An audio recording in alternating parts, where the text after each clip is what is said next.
Krásny deň prajem všetkým hádzanárskym priaznivcom a fanúšikom. Počas úvodného septembrového víkendu odštartuje nový ročník Československej MOLigy už len s trojicou slovenských zástupcov.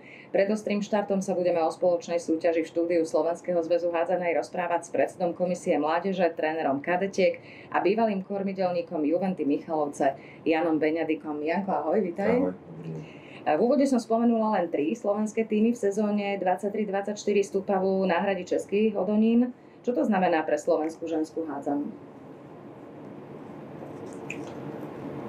Tak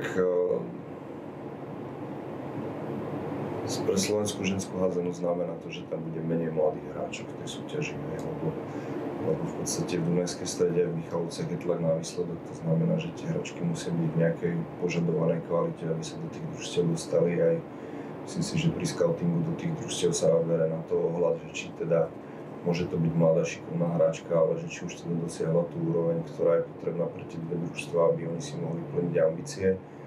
V Šáli je to postavené na tom, že v podstate oni využívajú túto situáciu a snažia sa tie mladé hráčky ťahať k sebe, aj keď nechcem povedať, že v tých ďalších priestor nemajú, ale určite je to pre nich trošku zložitejšie. Bohužiaľ, taká je realita, ale na druhej strane je otázka, že či my máme dosť kvalitných tých mladých hráčov na to, aby jednoducho mohli v tej súťaži hrať. Čiže momentálna situácia je taká, už musíme veriť, že do budúcna, pokiaľ tá súťaž bude mať nejakú životnosť ďalšiu, čo asi obidve strany a všetky tie kluby veria, že áno, tak jednoducho dostať tam ďalší štvrtý tím a musíme tie hráčky na to pripraviť, aby boli konkurencieschopné, lebo v prípade tej Stupavy sa treba povedať, že nebolo. Ako hodnotíš fakt, že pri tom zrode spoločnej československej súťaže bol počet tímov zhruba vyrovnaný, respektíve neviem, či tam nebolo ešte viac slovenských a dnes máme len vlastne 3 zástupcov. Je to len tým, že Čechov je raz toľko, ide len teda o tú členskú základňu, alebo čím to je, že tie kluby slovenské ako partizánske a spolu postupne vlastne odpadávali? Tak určite to je jednak daná infraštruktúrou, ktorá v Českej republike je určite na lepšej úrovni aktuálnej. Určite samozrejme tá početnosť tých hráčov a tá možnosť ich vychovať pre ten dospelý profesionálny šport je tam určite väčšia, ale na druhej strane musí to byť aj trošku o tej ambícii tých klubov a o tom, že nie je to úplne jednoduché hrať takú súťaž, ale na druhej strane pokiaľ mám tú ambíciu, tak jednoducho musím hľadať spôsoby, ako v tej súťaži byť. Druhá vec je to, čo sa vrátime k tej prvej otázke, že či my máme dostatok hráčov reálne na to, aby sme ten tým vedeli postaviť, lebo asi okrem tých 2 družstiev nikto nemá nejaké prostriedky na to, aby teraz sem bral zahraničné hráčky, aby tu hrali tú súťaž, čiže už potom trošku stráca zmysel vlastne sa toho účastniť. Čiže ja si myslím, že ten problém je ďaleko širší a že to není taká úplne jednoduchá odpoveď, ale myslím si, že v rámci tých centier talentovanej mládeže oni trošičku skôr to celé naštartovali a v podstate idú v tej línii. Tých chalanov v Čechách sa to ukazuje a myslím si, že tí sú na super ceste. Tá dievčenská zložka začali trošku neskôr, ale určite je vidieť, že oni, jak vypadli v Michalovciach do tej B kategórie, tak sa vrátili naspäť. Dneska postupili tie kadetky na majstrovstvá sveta a tie hráčky jednoducho je tam viac klubov na určitej kvalitatívnej úrovni, fungujú v nejakom systéme, čiže oni potom ich vychovajú pre tie molkové kluby a v tých molkových kluboch sa tie baby dokážu vyvinúť na to, aby šli do zahraničia, aby dostali sa na tú úroveň tej českej ženskej reprezentácie. Ja si myslím, že toto nám chýba, čiže my musíme vychovať hráčky, mať družstvo, kde tie baby alebo družstva, kde tie baby sa budú posúvať ďalej a potom sa môže posunúť, tie baby sa môžu posunúť aj do sveta a ja si myslím, že by to prinieslo väčšiu kvalitu do ženskej reprezentácie. Čo to bude znamenať pre tie mladé hráčky, ktoré v minulosti práve v drese Ježeška Prešov alebo teda Stupavy získavali tie cenné skúsenosti? Samozrejme nie je jednoduché dostávať kefu, hej, každý zápas a samozrejme Ježeška Prešov sa mi zdalo troška kvalitatívne na inej úrovni ako Stupava. Tak ono tým, jak Prešov ohlasil, že vlastne odchádza z Interligy, tak vlastne tie hráčky sa odišli do ďalších klubov, ktoré vlastne tú súťaž hrajú. To znamená, že tam ten káder išiel kvalitatívne dole, ale ja si myslím, že tam treba určite v tých tých družstvách zapracovať na objeme prípravy a si myslím, že aj v tej prvej lige sa tie hračky vedia vychovať. A keď som bol v Trenčine, my sme hrali so staršími dorastenkami prvú ligu žien a pre nich to bola ako obrovská škola, lebo je iné hrať dorastenskú súťaž, iné hrať s dospelými, trošku skúsenejšími hráčmi, a keď možno kvalitatívne, čo sa týka hádzanej, to až taká úroveň nie je, ale jednoducho oni v rámci toho svojho veku a tých skúseností sú zase niekde ďalej. To znamená, že aj tam sa tie hráčky môžu posúvať, čiže si myslím, že treba to zobrať tak, ako to je. Treba jednoducho zlepšiť ten tréningový proces a využiť tie podmienky, ktoré máme. A keď príde čas, tak určite treba sa baviť o tom, že to 4., 5., možno 6. družstvo by sme tam jednoducho mali, lebo začalo to 6-6, potom to bolo 8-6 a dneska sa bavím o tom, že je to 9-3. Na druhej strane práve traja slovenskí zástupcovia sú teda absolútna špička, môžeme si povedať, tejto súťaže. Dá sa predpokladať, že to tak zostane aj naďalej? Myslím si, že tie tri družstvá naše by mali patriť aj v tej ďalšej sezóne do prvej šestky. Tam došlo nejakým posunom, trajarským výmenám prišlo hlavne v Moste a na Slavii prišli chlapi od chlapov, takže to bude taká trošičku zmena do toho. Sám som zvedavý, že čo to prinesie a teším sa na to, že akú hádzanú nám oni potom ukážu. Ale myslím si, že tam taký kvalitatívny posun v rámci tých družstiev až taký nenastal. Myslím si, že plus minus, asi by som to tak typoval, že do tej prvej šestky už tam ako sa to vyvinie, to už je dneska súťaž. Sama som tiež zvedavá, že ako si budú počínať, lebo v kluboch opäť prišlo k presunom aj prestupom jednotlivých hráčok. Ktorý z tých prestupov ťa možno najviac prekvapil alebo si ho nečakal? A čo môže znamenať pre klub, ktorý hráčka opustí a naopak pre ten, ktorý táto hráčka posilní? Tak ono je to vždy, že tie veci si musia sadnúť, lebo to je o tom, že nevždy to vyjde a nemusí to byť v podstate chyba nikoho. Čiže tam je dôležitý ten úvod, aby si tie veci sadli jednak ľudsky a herne, aby to jednoducho fungovalo. U nás vlastne všetci tréneri zostali na tých pozíciách, takže taká nejaká kontinuita v rámci tej práce tých klubov by tam mala byť. To znamená, že predpokladám, že si typovali ľudí do toho systému, v ktorom oni fungujú, samozrejme v rámci nejakých možností. Tam sú to potom také, že tie nečakané odchody, lebo dnes bol taký, myslím, jeden nečakaný tehotenský odchod Elo, takže to sú také, že čo vám vie zamiešať karty a už moc sa na to nedá reagovať. Ja som mal takú skúsenosť v Michalovciach z Zero Companies a jednoducho už sme to neriešili, zobrali sme to ako fakt, sme veľa šťastia samozrejme, ale to sú skôr také veci, že toto dokáže zaskočiť a potom je to v podstate na tom trénerovi a realizačným tým, akým spôsobom oni sú schopní na to zareagovať. Samozrejme, niekedy to plnohodnotne úplne nejde nahradiť, ale proste treba hľadať možnosti, ako sa s týmto družstvom vyrovnať. Toto je možno vaša nevýhoda ženských trénerov, že pri mužoch sa to nestane, že otehotne na... Tam sa môžu stať zase iné veci, alebo vždy sa môžu stať nejaké také nečakané veci, ale ako je to život, ja si myslím, že tým, že nám to prirodzene patrí, takže ako s tým tak nejak treba trošku počítať, aj keď človek s tým nechce počítať, ale jednoducho to tak je. A na druhej strane poznáme aj konkrétne príklady, aj ich veľa matiek, ktoré sa vrátili a v takej sile išli si to troška užiť pri tým povinnostiach. Je to, oni potom trošku inak rozmýšľajú tie baby, lebo tie priority už sú kúsoček aj mimo toho športu a jednoducho oni si vyfiltrujú tie podstatné veci a väčšinou je to tak, že tie baby po tej materskej fakt riešia, že to, čo treba riešiť a tie ďalšie veci dávajú bokom, ktoré tam trošku nepatria a čom sa tí mladší občas tak akože hrajú zbytočne, takže treba to nájsť takú nejakú vyváženosť.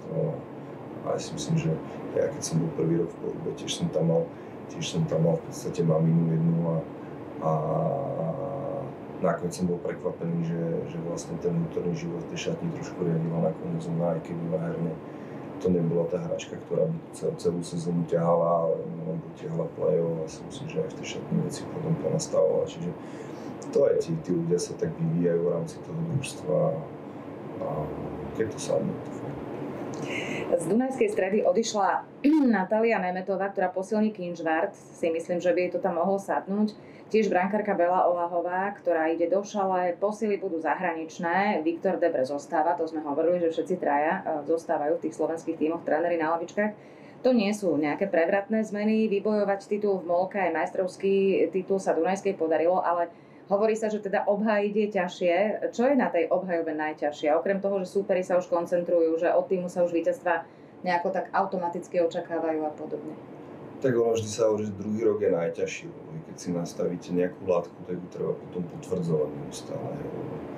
To znamená, že ten Kynžvart spomenutý bol krásny prípad, lebo oni tú prvú sezónu mali výbornú a ten minulý rok trošičku sa tak ako s tým pretrápili, lebo už sa teda čakalo a už museli obhajovať tie pozície, takže ten druhý rok je vždy taký zrádny a sa hovorí, že na titul sa najlepšie útočí zozadu, takže že niekedy tie ambície, keď človek až nie je úplne taký istý si tým teda, tak sa to verejne rieši inak ako vnútorne, ale ja si myslím, že oni určite majú ambíciu tie veci obhájiť. To, že oni povedia, že ambícia do 3. miesta chápem, ale ja si myslím, že každý z nich má ambíciu to obhájiť. To je jasné. Aké šance má Dunajská pred začiatkom sezóny na to, aby obhájila všetko, čo dokázala vyhrať? Ako to vidíš ty? Tak tá sezóna je vždy dlhá. Čiže sa aj minulý rok sme videli, že tam prišlo aj k odchodom hráčov, či z Michaloviec, alebo zranenie hráčov v play-off. Takže ono sa to počíta vždy na konci, či v tej dlhodobej súťaži treba odohrať všetky kolá a potom je známy vlastne ten majster alebo víťaz Moligy a to play-off tiež sa hrá v podstate v plnom závere, čiže tam je otázka, jednak v jakej forme a v akom zdravotnom stave tie družstva budú. Myslím si, že určite majú ambíciu a v podstate vzhľadom k tej skladbe kadra patria do nejakej tej finálovej dvojky, aj keď v predchádzajúcich rokoch bolo vždy vidieť, že tá šala ich jednoducho trápila aj Michalovce, to znamená, že myslím si, že tá šala bude taký čierny koník a zase budú útočiť zozadu, čo si myslím, že im vyhovuje, ale myslím si, že tie dve družstva práve musia mať ambíciu na finále. Mm-hmm. Michalovce majú za sebou premiérovú sezónu v úplne inom zložení, ako keď si ty vlastne odchádzal. Kormidlo prebral Peťo Kostka, ktorý aj zostáva na svojom poste. Za sebou majú veľmi zaujímavý a hlavne náročný ročník, v ktorom sa tým musel veľmi rýchlo zohrať. Páčila sa mi ich bojovnosť a taká tá kolektívna hra. No v závere ich už bolo vyložene málo, keď sa im ešte aj v play-off zranili dve kľúčové hráčky. Napriek tomu vyhrali slovenský pohár, hoci teda neobhájili titul. Z týmu odchádzajú Štefaniková, Borisevičová, Dmitrenková, vlastne odchod ohlásila Bajčiová, tak celkom nečakane prichádzajú bývalé hráčky Mary Rebičová, Veronika Habánková, talentovaná Dorota Bačenková, to je veľmi zaujímavé meno, to je fakt obrovský talent. Na pravé krídlo získali Emiliu Kovalíkovú a na post pivota Alexandru Dorzovú z Jaroslavu, teda z týmu súpera pohárového. Znamená to teda, že sa opäť budú musieť zohrať, čo nejaký čas aj trvá, nie? Tak oni podpísali ešte teraz v závere jednu čiernohorskú pivotku, takže v podstate majú 3 pivotky podpísané. Krivo Kapič vlastne by sa mala vrátiť po tom zranení z play-off. Odišla vlastne Vladis Bajčiová vlastne po začiatku tej prípravy aj Baška Polievková, čiže dve hráčky z toho vypadli, ale v podstate v tom kádri sú ďalšie 3 stredné spojky, takže to nemali tie ambície, vlastne by to nemalo nejak ovplyvniť. Rebičová za bankou sú hráčky, ktoré v tom prostredí dlhodobo fungovali, takže to si myslím, že tam o nejakej adaptácii asi sa nejak úplne baviť nemusíme, sú to skúsené hráčky, to znamená, že oni počas tej prípravy by sa do tých systémov veci mali dostať. Čo sa týka Bačenkovej, ona v podstate za posledné 3 roky je v 3. klube, to znamená, že je to síce mladá hráčka, ale je z Prešova, to znamená, že ona je v tom svojom domácom prostredí, nie je úplne doma, ale tak blízko domov ešte posledné pár rokov nemala, takže ja si myslím, že pre ňu to môže byť tiež taký ako pozitívny impuls. Myslím si, že ona tam môže takú dobrú dynamiku doniesť do toho družstva a uvidíme, jak z toho vyťažia. Je to manšaft, ktorý má asi najlepšiu dvojičku brankárskú, má tam Rebičovú z kompánie v podstate na zadákoch, čiže to znamená, že okolo nich tú obranu, keď postavia, mali by mať v podstate najlepšiu defenzívu z celej súťaže. A vlastne pokiaľ z tohto sa to odvinie a pokiaľ to zvládnu, tak ja si myslím, že oni by mali mať ambíciu každý zápas vyťaziť. A v podstate skôr bude pre mňa prekvapenie, že pokiaľ tam nejaké zaváhania prídu, lebo jednoducho ten káder je nadštandardný na tú súťaž a malo by sa to ukázať na ihrisku. Ktorá zo spomínaných hráčok, ktoré ty teda veľmi dobre poznáš, by som povedala, bude takou najväčšou posilou možno pre Juventu? Nemyslím len po tej hernej, ale možno aj po takej ľudskej stránke. To mi sa ťažko odpovedať, to sa skôr treba spýtať ľudí, ktorí v tom prostredí momentálne pracujú. Neviem, sú to baby, v podstate je tam nejaké profesionálne prostredie, tie hráčky by sa tak mali správať, to znamená, že tam sa očakáva, že oni si odvedú kvalitnú robotu a malo by to tak byť. Uvidíme. Ja si myslím, že tam je dôležitý návrat ešte Radovič po zranení a mala výborné výkony v príprave a ona je taký na to, že má 23 rokov, tak ako ona si vie povedať svoj názor a že to je taký veľmi pozitívna hračka, myslím si, že vie ovplyvňovať tých ľudí v rámci tohto. Tam je dôležité, aby tam bola pozitívna atmosféra, aby tie veľmi boli na to nastavené. A pokiaľ sa toto podarí, tak si myslím, že každý ten jedno príchod by mal byť pozitívny. Tréner Peter Kostka teda zostáva na svojom poste, rovnako tak zostáva aj tréner Šale, Peťo Pčola.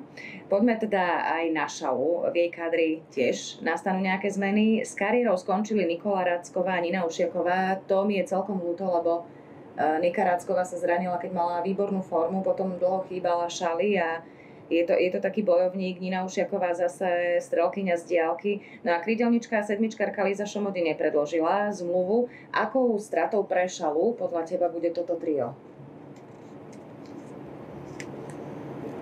Tak tá Nika tam dlho v podstate ona dávala tú myšlienku tej hry v rámci toho družstva a potom vlastne prišla Peťa Variašová, tak sa k tomu pripojila.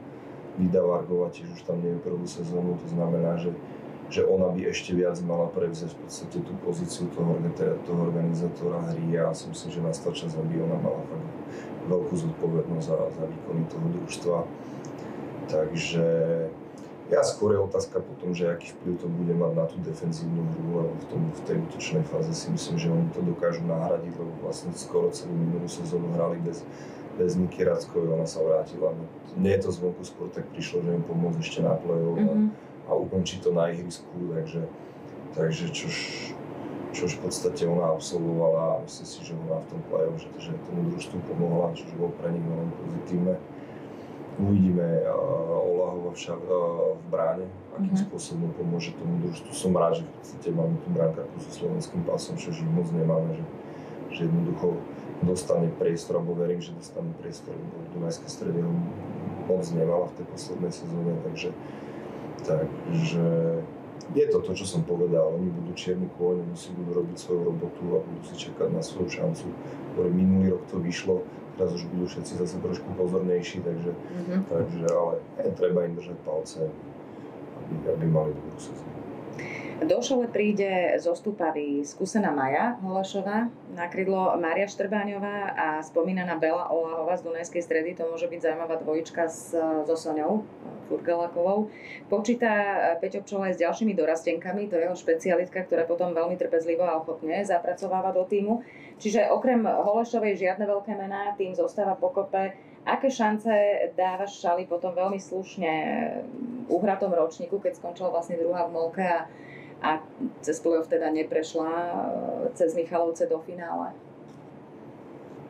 To ja by som sa vrátil k tomu, čo zaznelo na úvod. Ja si myslím, že oni v prvej šestke budú a tam sa to bude podľa mňa hýbať na pár bodov, že kto kde skončí. Ako určite môžu mať šancu aj na medailu, ale to musia tie veci fakt lapnúť a musia mať stabilizovanú výkonnosť v podstate počas tej celej sezóny a uvidíme. Ako ja sa nechám prekvapiť, ale myslím si, že by to mohlo byť príjemné. Veľké zmeny nastali aj v týme českého suveréna Mostu, ktorý tomu prispôsobil aj ambície.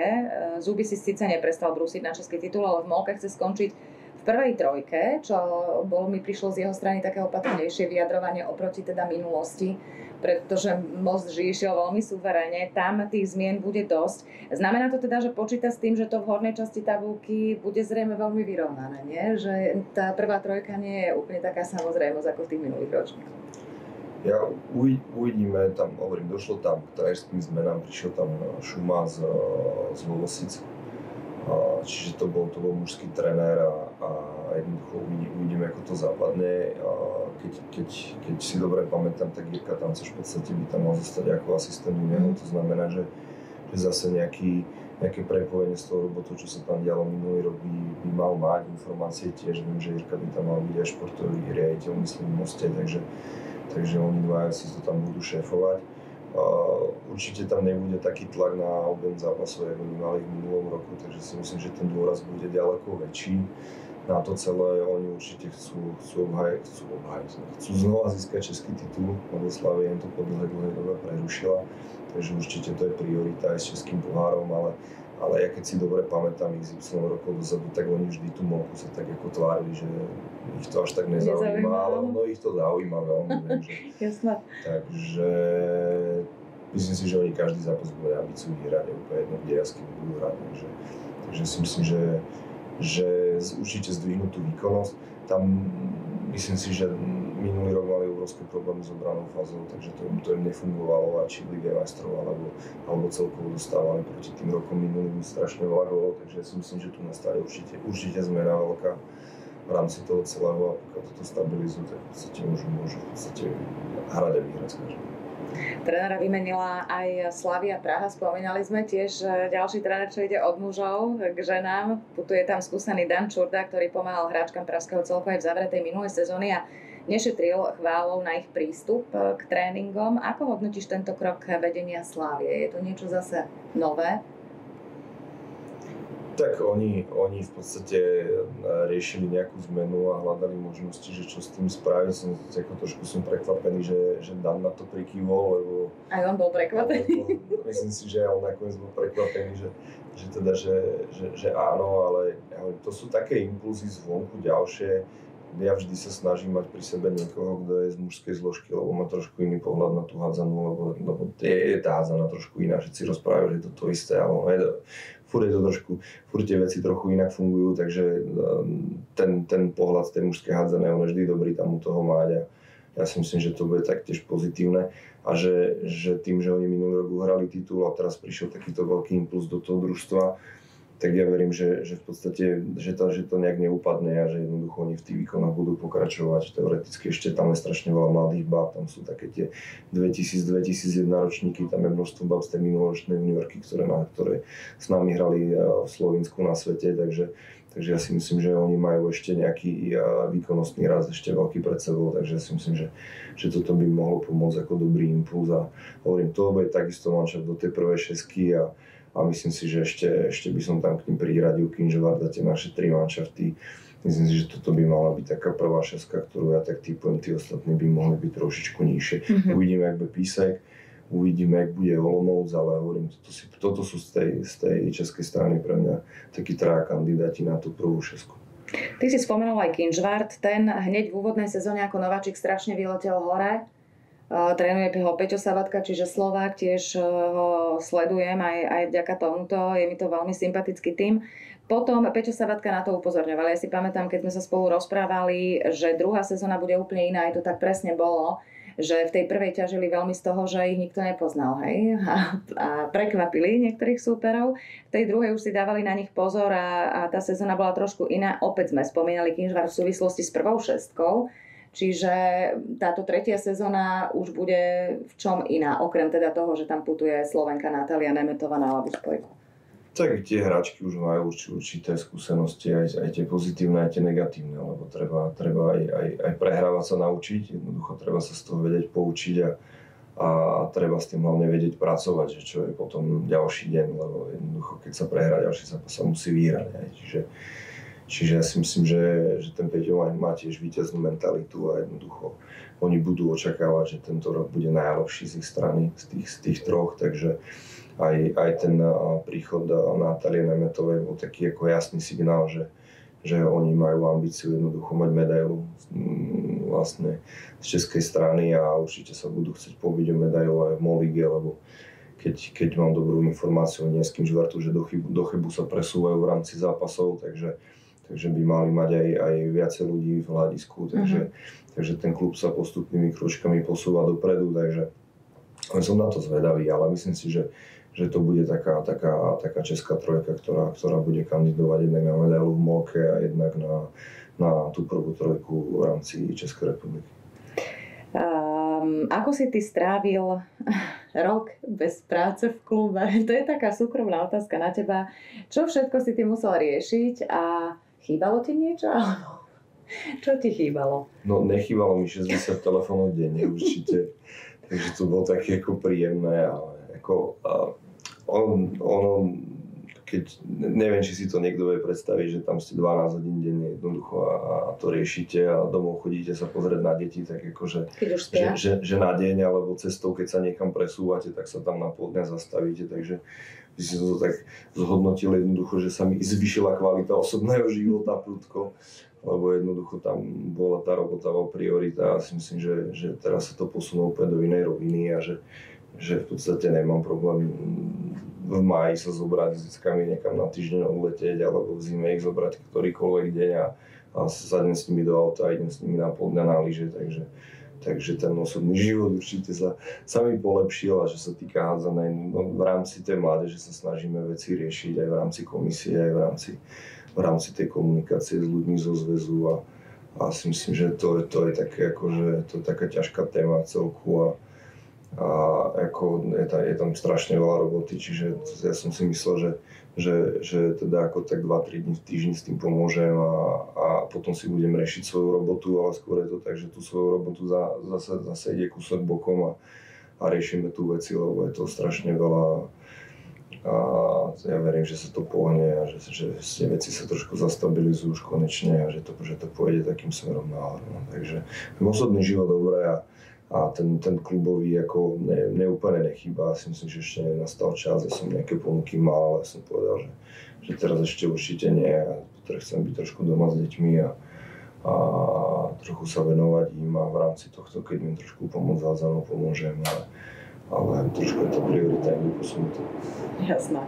No a na záver, tvoj tip na víťaza Molky a na slovenského majstra? Myslím si, že vzhľadom ku kvalite kádra by to mal byť event. Čiže lebo tá šírka kádra, vekový priemer toho družstva, v podstate kvalita tých ľudí, to čo majú za sebou, oni musia mať jednoznačnú ambíciu v podstate vyhrať jednak každý zápas a jednak vyhrať vlastne všetky 3 tituly, lebo proste s takýmto kádrom jednoducho do ničoho iného sa nedá ísť. To znamená, že to si myslím, že je taká povinnosť. To, že tí ostatní sa budú schovať trošku zozadu Dunajska s Mostom, tak jednoducho tiež to tak nejak čítajú a využijú tú šancu, že za to sa vedia trošičku schovať, ale to sú také normálne hry pred sezónou, že nikto to nechce už na plné ústa povedať, takže myslím si, že Juventa by mala mať ambíciu získať všetky 3 tituly a otázka je, že či to reálne vlastne zvládnu potom pretaviť a ukázať to na ihrisku, ako to zvládnu zdravotne, lebo tam boli nejaké výpadky zdravotné počas tej sezóny a nejaké aj odchody, čiže oni to musia zastabilizovať a v podstate ten káder musí ostať pokope a zdravý, pokiaľ ostane pokope a zdravý, tak si myslím, že by to malo zvládnuť. No uvidíme, necháme sa prekvapiť. Janko, ďakujem, že si našiel čas. No a ja len pripomínam, že sezóna odštartuje počas víkendu 2. a 3. septembra. Uvidíme aj veľký šláger, a teda reprízu minuloročného finála play-off Dunajská Streda Michalovca. Šala privíta doma Hodonín. Domáce zápasy našich tímov budete môcť sledovať aj počas tejto sezóny prostredníctvom Nike TV. No a my vám prajeme ešte príjemný ten malý kúsoček leta, ešte ten zvyšok. Ďakujeme za pozornosť, majte sa krásne.